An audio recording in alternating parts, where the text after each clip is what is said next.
Commander Zal'keth's neural interface screamed at him before he even reached his command deck.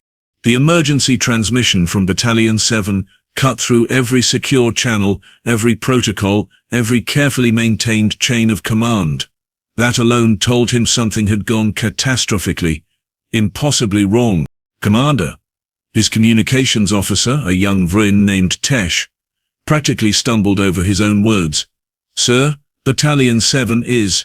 The transmission doesn't make sense, sir. Zal'keth's three-fingered hand gripped the edge of his console.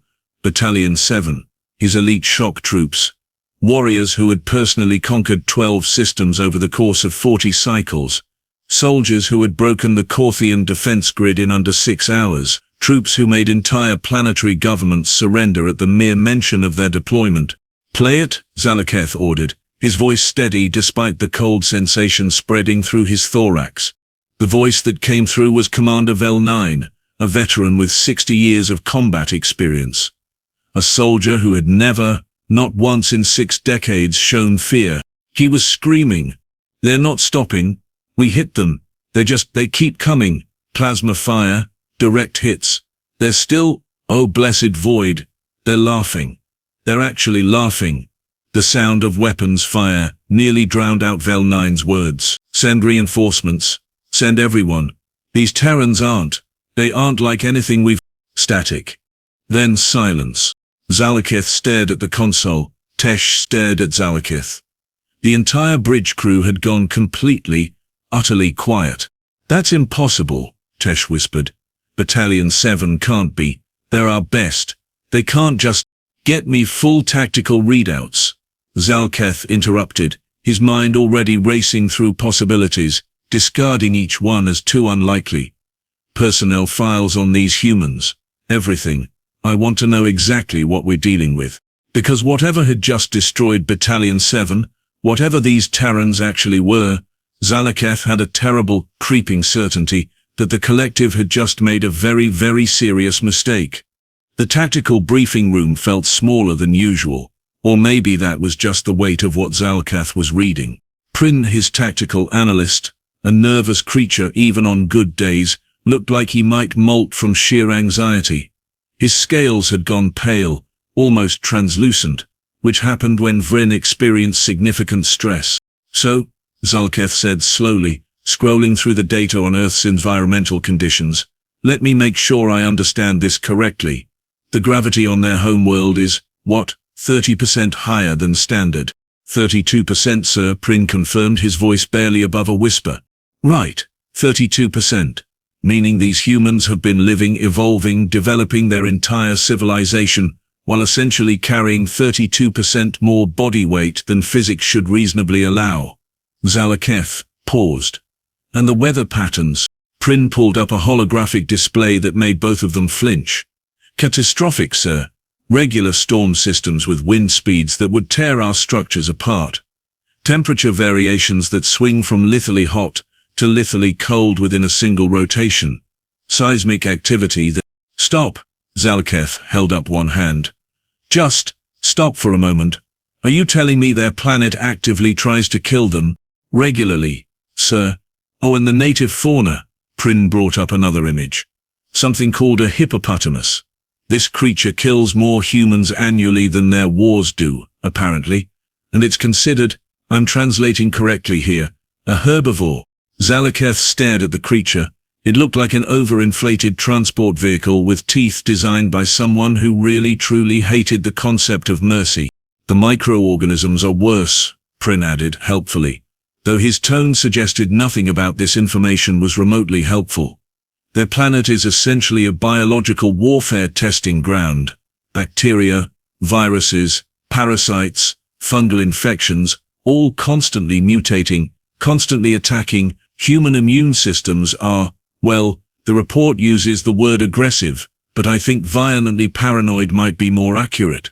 And these humans, Zal'keth said carefully, survived all of this, thrived in it, developed technology advanced enough to leave their death trap of a planet and, what, become mercenaries? The rebellion hired them, sir. Approximately 200 contractors. The collective leadership reviewed the threat assessment and determined them to be Vrynn checked his notes. Primitives with basic weapons training, unlikely to pose significant tactical challenges. Zal'keth thought about Commander Vel9's final transmission. The screaming. The disbelief. The fear. Vrynn, he said quietly. I think the collective leadership may have made what military historians will someday call a significant miscalculation. Vrynn's scales went even paler, which Zal'keth hadn't thought was biologically possible. I'm taking personal command of the reinforcement operation, Zal'keth continued, standing.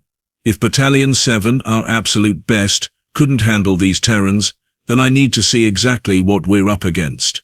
Because something tells me those environmental statistics aren't just data points. They're a warning we should have paid attention to. The Krigoth mining colony should have been a simple cleanup operation. Zal'keth had brought 5 full battalions, nearly 2,000 troops, against what intelligence suggested was maybe 40 human contractors. The math was so overwhelmingly in the collective's favor that several of his junior officers had actually complained about the assignment being beneath their status. Those officers weren't complaining anymore. They were screaming into their comms, much like Commander Vel9 had been, right before everything went sideways in ways Zal'keth's tactical training hadn't even considered possible. The humans had turned the entire mining colony into a weapon. Contact, Section 7. Someone shouted over the command channel. They're using the excavation equipment. They've modified the void, move. Zal'keth watched through his tactical display as a massive ore processor, a piece of industrial machinery designed to crush rocks, came swinging through a corridor at speeds that defied its size. 3 of his soldiers didn't move fast enough. The sound alone made Zal'keth's inner ear canals ache. That's not a military application, Vrynn shouted from beside him, staring at the footage. That's not, you can't just weaponize civilian infrastructure like that. Apparently someone forgot to inform the humans of this rule. Because the ore processor was just the beginning. Coolant systems suddenly vented superheated gas into corridors where collective troops were advancing. Magnetic containment fields, designed to hold refined metals, activated at precisely the wrong moments, sending soldiers flying into walls. Gravity plates, standard equipment in any mining operation, flickered on and off in patterns that seemed random until Zal'keth realized they weren't random at all. The humans were herding his forces exactly where they wanted them. And then he heard it. Laughter. Actual, genuine, someone finding this entertaining laughter, coming through an open comm channel. Jackson, you're 6, a human voice called out. Female, with an accent Zal'keth's translator struggled to process. Yeah, I see him, thanks Kim. This voice was male, casual, like he was discussing weather patterns instead of active combat. Zal'keth's helmet display locked onto the speaker, a human male average height by their species standards, wearing armor that looked practically primitive compared to collective battle suits. He was currently dodging plasma fire, not by using cover, not by retreating to a defensible position, but by moving in ways that made Zal'keth's tactical computers throw error messages. The human, this Jackson, was dancing. No, that wasn't quite right. He was playing, treating incoming weapons fire like an enjoyable challenge rather than a lethal threat. And he was winning. Zal'keth watched, unable to look away, as Jackson rolled under a plasma burst, came up with something that looked like a mining tool modified with components that definitely weren't standard issue, and fired. The weapon made a sound like tearing metal. The Vrynn soldier, who'd been shooting at him, went down hard. Jackson laughed again, keyed his comm and said something that Zal'keth's translator rendered as, "These guys really need to work on their cardio. Cooper, how's your side looking?" "Outstanding."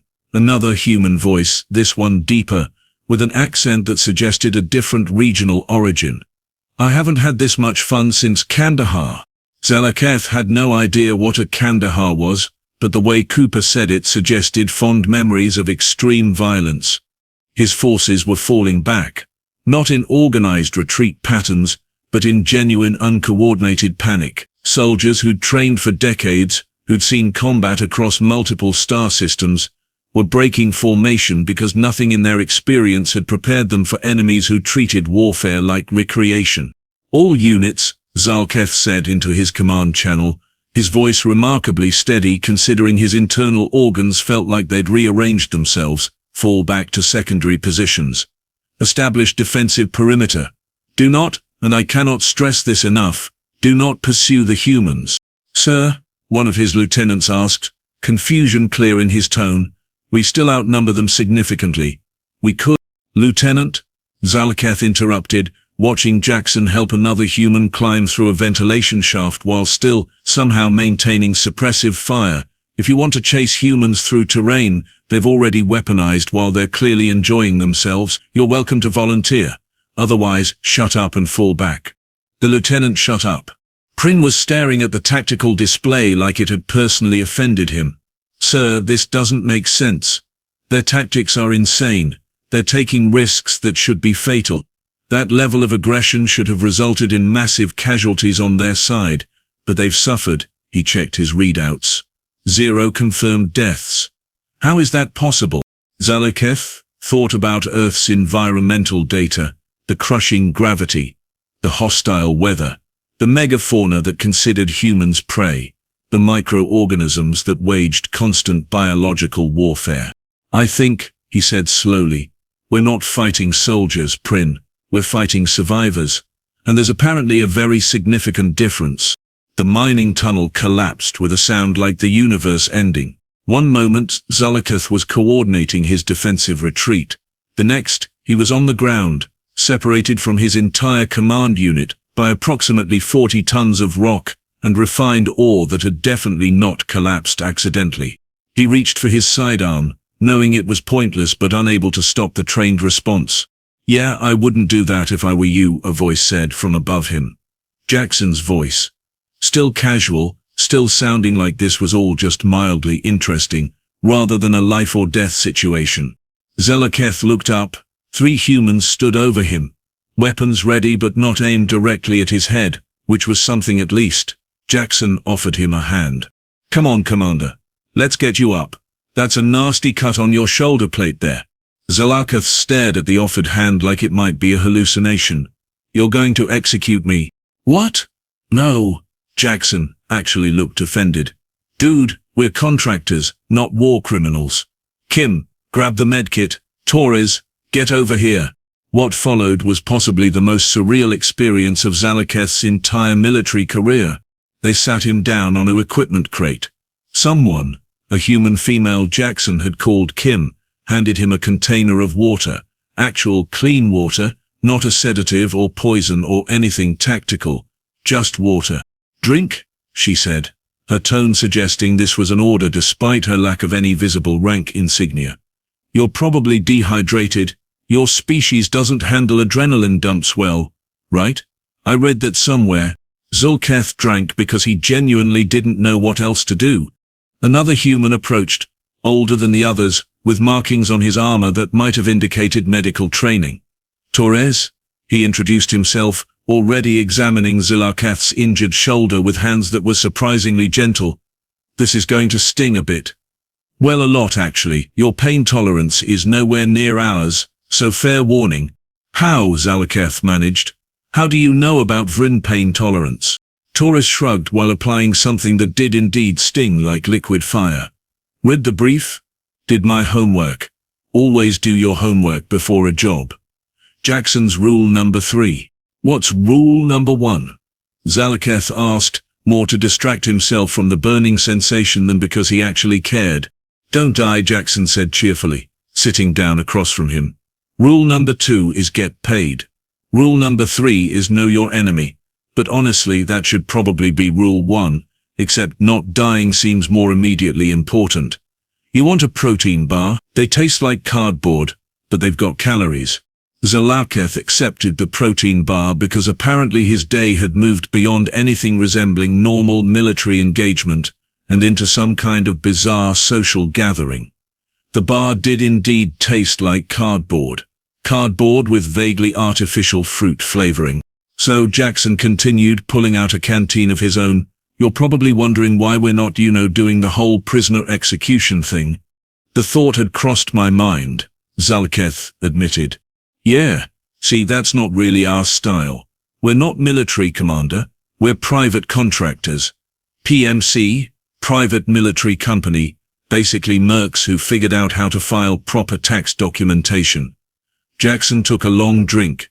We get hired, we do the job, we get paid, we go home. Executing prisoners is bad for business, attracts the wrong kind of attention, and honestly it's just poor form. Torres finished bandaging Zal'keth's shoulder with efficiency that suggested significant medical training. There you go. Keep that clean, change the dressing twice daily, you'll be fine in about 8 days. Your healing factors are slower than ours, but the wound wasn't deep. Your healing factors? Zal'keth repeated. Oh right, you probably don't know about that. Torres sat back, looking pleased to explain. Humans heal fast. Really fast compared to most species. Has to do with Earth being, well, actively hostile to survival. Evolutionary pressure, you know. If you can't heal quickly from injuries, you die before reproducing. Nature's pretty brutal about that selection process. We've got crazy pain tolerance too, Kim added, checking her weapon with practiced ease. Comes from the same place. If every injury laid you out, you'd never survive long enough to matter. So our bodies just, she waved her hand vaguely, deal with it. Shock response, endorphin production, adrenaline management, the whole package. Zal'keth felt something cold settle in his thorax. That's why you kept fighting. After taking hits that should have been incapacitating. Pretty much. Jackson confirmed. Takes a lot to actually stop a human in combat. We're kind of ridiculously hard to kill, which is great for our survival rates, less great for anyone trying to kill us. No offense. And the tactical thinking? Zal'keth asked, gesturing at the collapsed tunnel. This trap, the ambush patterns, the way you weaponized civilian infrastructure? Jackson grinned. Earth's a problem-solving intensive environment, Commander. Everything there wants to kill you, so you learn to think fast, improvise, turn everything around you into either a tool or a weapon. Preferably both.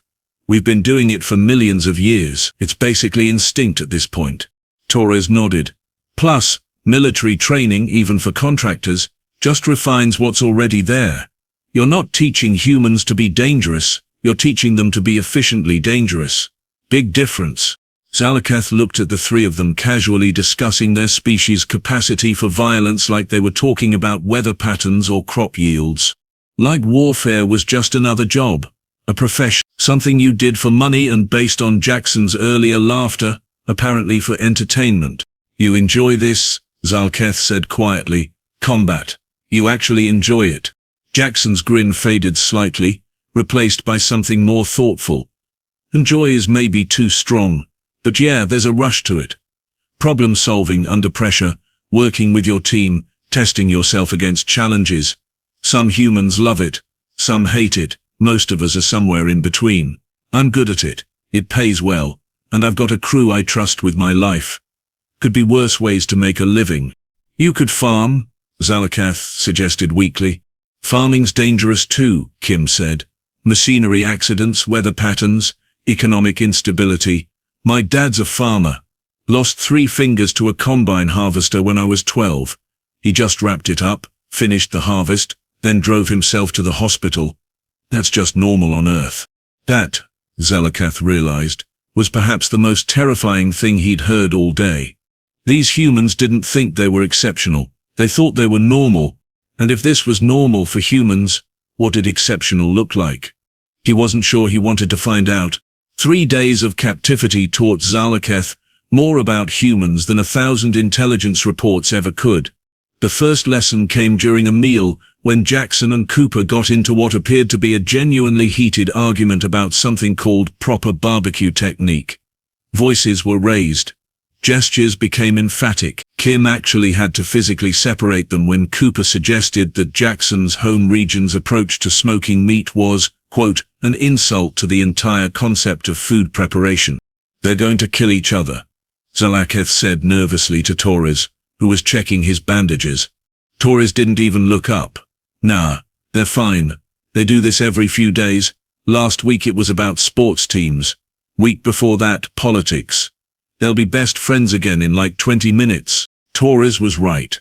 20 minutes later, Jackson and Cooper were working together to repair a malfunctioning comm unit, with the kind of seamless coordination that suggested years of partnership. No discussion of their argument. No lingering tension. Just immediate, perfect teamwork. How?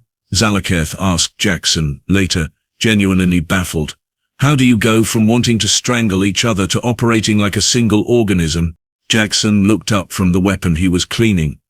Oh, that. Man, Cooper's my best friend. Have been since we served together in the Marines. That's our military branch. About 15 years ago.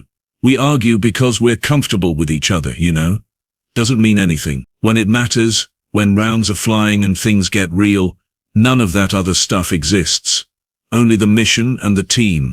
But the anger, the conflict, that wasn't anger, Commander. That was passion, about barbecue, which is totally different and also completely justified because Cooper is objectively wrong about everything. Jackson grinned. You want to see humans actually angry, you'll know. We get real quiet. That's when you should worry. The second lesson came when Zal'keth watched Kim treat what should have been a serious injury, a deep cut across her forearm from a piece of sharp metal, like it was a minor inconvenience. She cleaned it, applied some kind of bonding agent, wrapped it, and went right back to work. That wound, Zal'keth said, would hospitalize a Vrynn for at least 30 days. Kim glanced at her arm. This? Nah, this is nothing. I've had worse paper cuts. Well, not really, but you know what I mean. Give it a week, it'll be fine.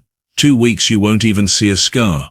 Human healing is pretty solid as long as you keep things clean and don't do anything stupid. Doesn't it hurt? Sure. But pain's just information, right? Tells you something's wrong. You address it. You move on. Can't let every ache and pain stop you from functioning, or you'd never get anything done. She flexed her hand experimentally. Yeah, full range of motion. I'm good. The third lesson, the one that really drove home exactly what humans were, came from Cooper during what he called shooting the breeze, which apparently meant casual conversation rather than any actual shooting.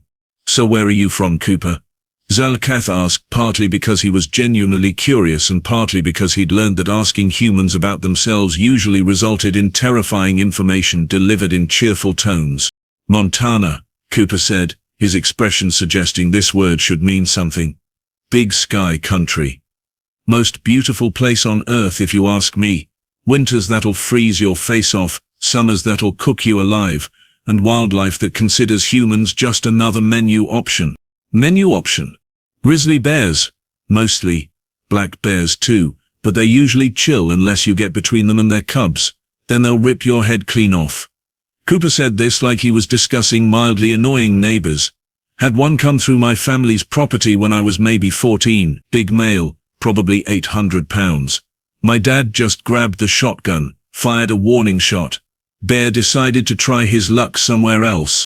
Zal'keth's translator struggled with the weight measurements, but 800 pounds of predator sounded approximately large enough to classify as a tactical threat. And if the bear hadn't left? Cooper shrugged. Then Dad would have shot it. We'd have harvested the meat, probably gotten a rug out of the hide. That's just how it goes. You live in bear country, you deal with bears, same as living with mountain lions, wolves, elk during rutting season. Weather cold enough to kill you in about 10 minutes if you're not dressed right. Just part of life. That's not normal, Zal'keth protested. Predators that size, environmental conditions that lethal, that's not a survivable habitat. That's a death sentence. For most species, probably, Cooper agreed. For humans? That's just Tuesday in Montana. And Montana's not even the most dangerous place on Earth. Australia exists, and those people are legitimately concerning even by human standards. Everything there is venomous or trying to eat you or both, and they just live there, on purpose. Some of them even seem happy about it. Kim wandered over, apparently having heard part of the conversation. Oh, you're telling Commander Zal about Earth geography? Tell him about boot camp. That's always fun. Boot camp? Zal'keth asked, immediately regretting the question based on Kim's expression. Basic, military training, Kim explained. Mandatory for everyone who joins the armed services. 13 weeks of systematic physical and psychological conditioning designed to turn civilians into soldiers, sleep deprivation, constant physical exertion, stress positions, drill instructors who specialize in breaking you down mentally so they can rebuild you as part of a team. Zal'keth's scales went cold. That's torture. What you're describing is systematic torture. Yeah, kind of, Kim agreed cheerfully. But it works. Makes you tougher, teaches you to function under extreme stress, builds unit cohesion. Everyone who makes it through boot camp has survived the same experience. So you've got that shared trauma bond. Plus it filters out people who can't handle pressure, which is important when lives are on the line. And this is standard? For all military personnel? Standard for baseline troops, yeah. Special operations training is way worse. Like boot camp is summer vacation compared to what Rangers or SEALs go through. Those programs have attrition rates around 70% because they're designed to find the humans who are exceptionally good at not dying in really bad situations. Zal'keth thought about his own military training. Rigorous, certainly. Demanding, absolutely. But torture? Systematic psychological breakdown? That was something the collective did to enemies, not to their own recruits. Over the following days, Zal'keth kept observing, kept learning, kept having small moments of absolute terror as he understood more about what humans actually were. They weren't just soldiers or warriors or fighters. They were weapons.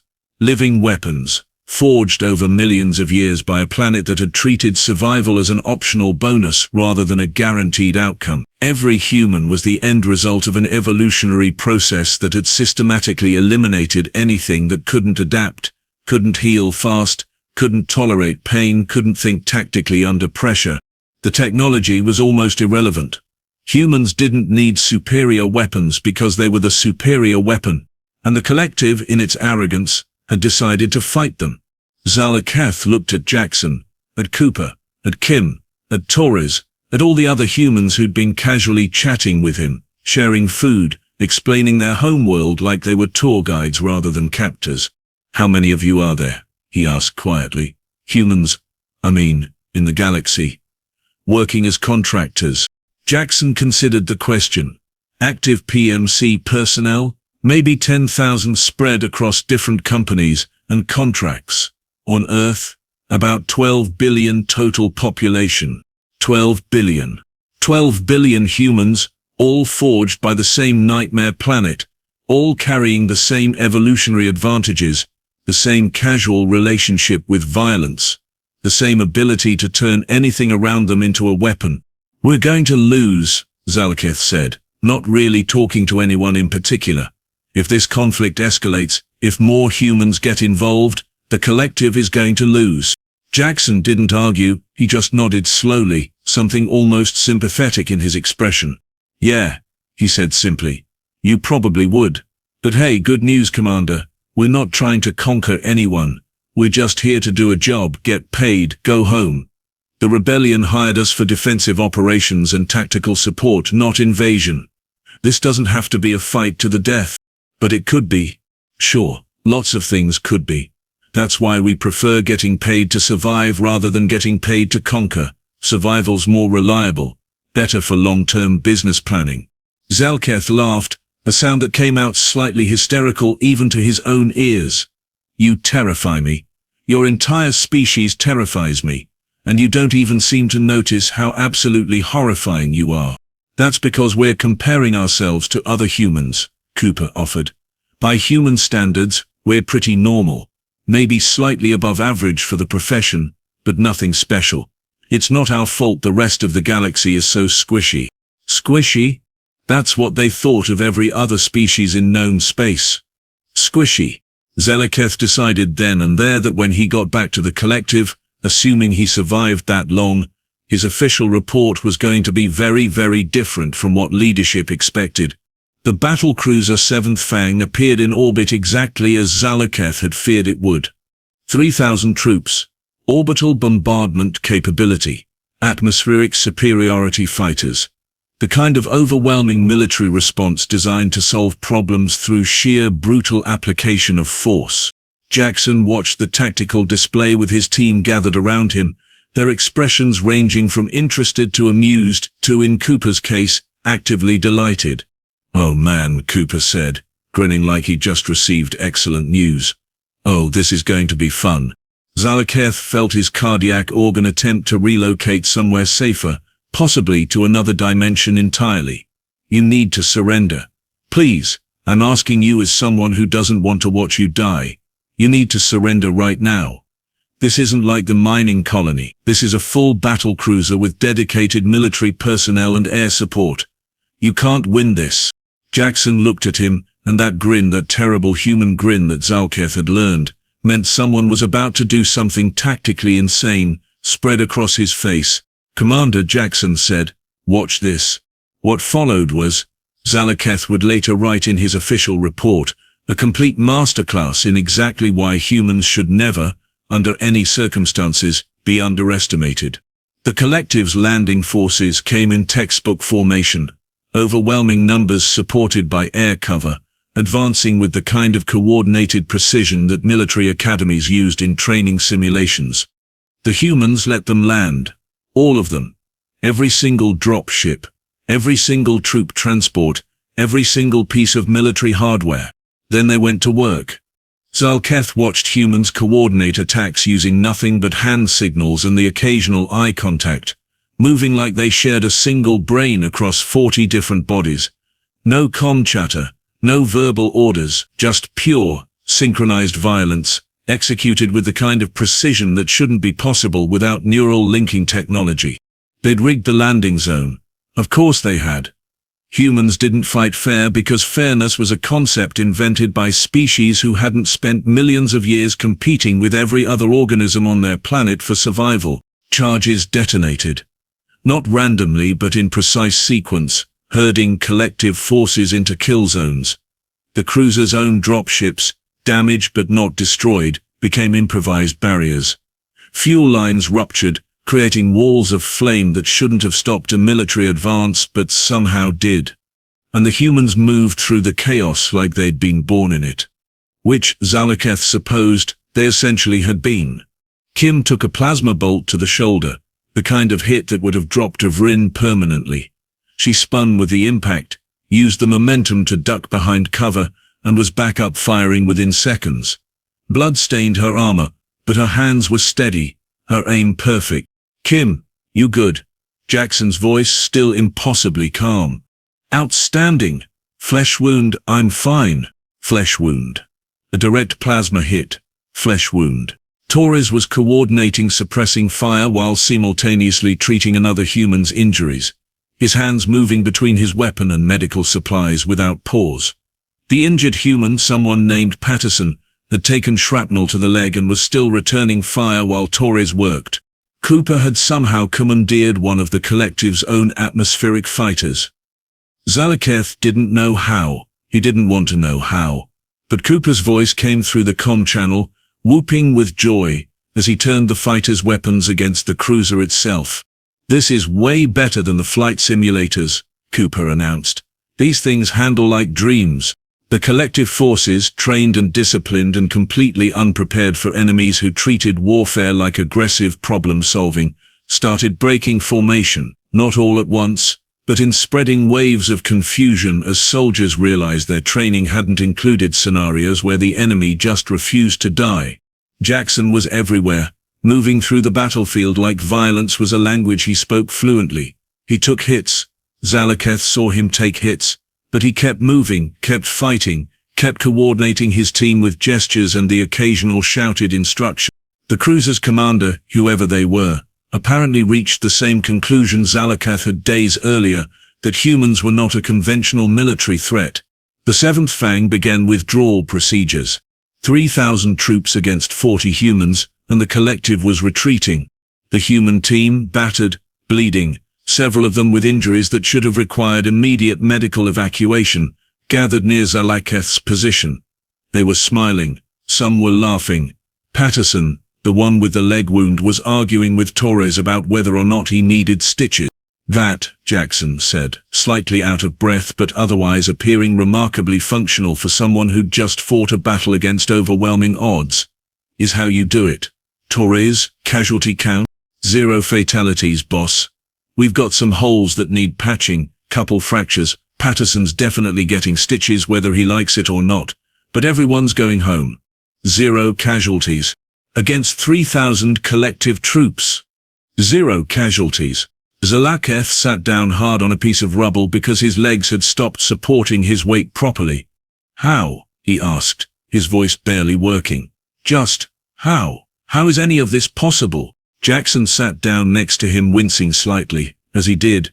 Training, teamwork, taking advantage of enemy mistakes, and honestly, Commander, we're just really good at not dying. Humans have been doing this exact thing, fighting against worse odds with improvised tactics, since before we had written language.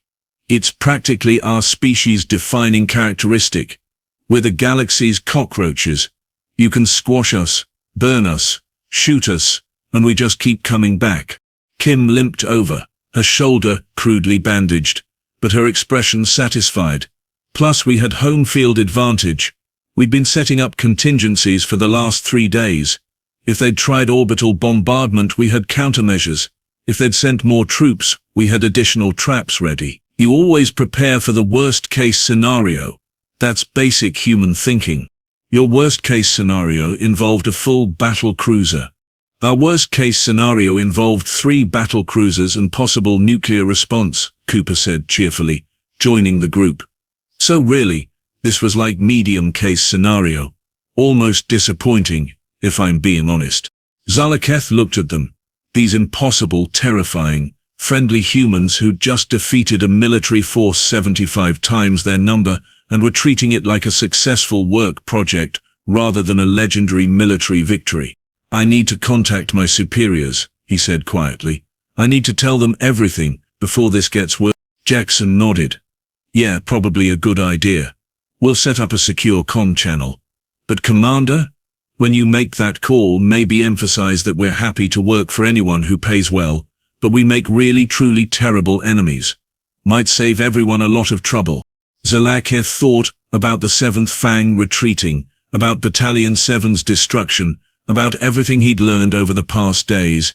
That, he said, might be the understatement of the century. They released Zal'keth 3 days later with full ceremony, like he was a dignitary instead of a prisoner. Jackson walked him to the shuttle personally, carrying Zal'keth's equipment, like a helpful porter, rather than a victorious enemy combatant. No hard feelings, yeah? Jackson said, offering his hand in that strange human gesture Zal'keth had learned meant respect or farewell or sometimes both. You seem like a decent guy, Commander, just doing your job, same as us. Zal'keth took the hand carefully. Human grip strength was, unsurprisingly, significantly higher than Vrynn standard. The message. You want me to deliver a message? Simple one. Humans are happy to work for anyone who pays fair rates and treats contracts professionally. We're excellent allies, cooperative, reliable, good at solving problems. Jackson's expression shifted slightly, became more serious.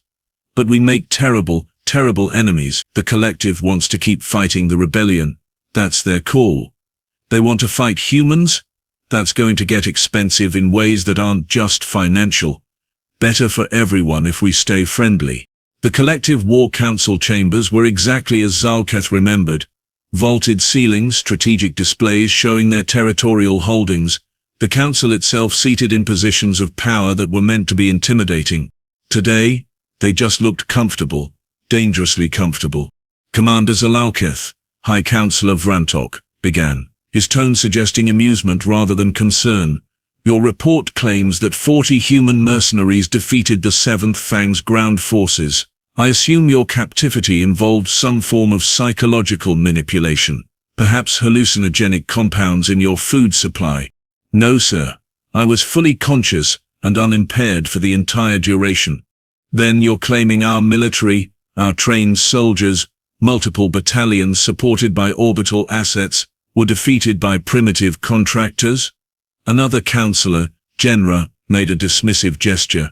This is clearly exaggerated, probably trauma response from your capture. Understandable, but hardly actionable intelligence. Zal'keth had prepared for this. He'd known they wouldn't believe words alone. I have full tactical footage from my armor's recording systems, he said quietly, along with medical scans documenting human physiological capabilities, environmental data from Earth and comprehensive analysis of their combat methodologies. If the Council would permit me to present the evidence. Vrynn waved permission, still looking amused. Zal'keth played the footage. The Council chamber went silent, completely, utterly silent. They watched Kim take a plasma hit and keep fighting, watched Cooper pilot a stolen fighter with impossible skill, watched Jackson coordinate his team through what should have been a slaughter and turn it into a collective retreat. The footage ended. Nobody spoke. Finally, Councillor Jenra, her voice very carefully controlled, asked the question that Zal'keth had been dreading. Commander, these humans, they're currently working as independent contractors, correct? Scattered across different companies, different contracts, no unified command structure. That's correct, Councillor. What happens, Jenra, continued, each word precise, if they ever organize, if humanity decides to unite as a military force instead of selling their services individually? What happens if 12 billion of them, all with these same capabilities, decide to expand beyond their home system? Zal'keth thought about Jackson's casual competence, Cooper's joy in combat, Kim's pain tolerance, Torres's medical efficiency. 40 humans defeating 3,000 collective soldiers. 12 billion humans. United. I don't know, Councillor, he said honestly, but I recommend we establish diplomatic relations immediately, negotiate favorable terms with any faction currently employing human contractors, and absolutely, under no circumstances, give humanity a reason to view the collective as a threat worth addressing collectively. You're saying we surrender? Vrynn asked, his tone hovering between outrage and something that might have been fear. I'm saying we survive, High Councillor. Humans have a saying I learned during my captivity. Discretion is the better part of valor. It means knowing when you're outmatched and acting accordingly. Zal'keth gestured at the frozen tactical display, at the image of Jackson grinning while dodging plasma fire. We're outmatched, not in technology, not in numbers currently, but in something more fundamental. Humans are apex predators from a death world, and they've finally left home. The galaxy just changed, whether we like it or not. The council session lasted 6 more hours. By the end they'd voted unanimously to pursue immediate peace negotiations with the rebellion, with specific clauses addressing human contractor employment and future diplomatic relations with Earth. Zal'keth left the chambers exhausted but satisfied. In orbit above the council complex, a small human transport vessel was docking with a commercial station. 20 new contractors arriving for various jobs across the sector. Private security, extraction operations, training services, just 20 more humans, adding to the thousands already working throughout known space. 20 more apex predators, spreading through the galaxy. Zal'keth watched the transport through his window and felt something he'd never experienced before in his military career. Not fear of an enemy, but profound, overwhelming relief that humanity had chosen to be humanity's problem solver rather than everyone else's extinction event. Because he'd seen what 40 humans could do when motivated by a paycheck and professional pride. He genuinely didn't want to imagine what 12 billion could accomplish if they ever decided the galaxy needed restructuring. The Deathworld's children had left home, and nothing would ever be the same. Zal'keth just hoped everyone else figured that out before it was too late.